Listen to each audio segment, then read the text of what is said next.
Sent by the Panasonic the welding system, we use the SMC brand air cylinder.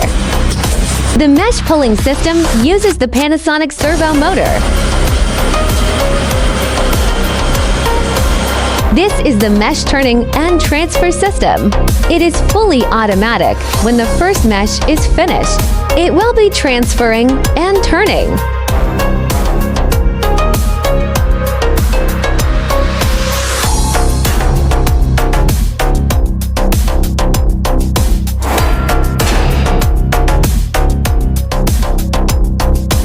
When the second mesh finished, they'll be falling together, saving the transfer space for your container.